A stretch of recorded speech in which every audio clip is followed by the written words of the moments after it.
Yung timing belt, ayun, wala nang ngipin sa dulo. Dito, ubos na oh. Oh, wala nang ngipin oh. Ubos ang ngipin ng timing belt. Yan.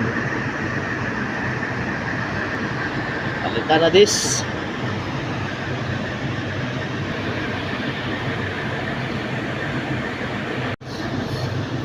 Ayan. Naputol ang timing belt ng Ford Everest.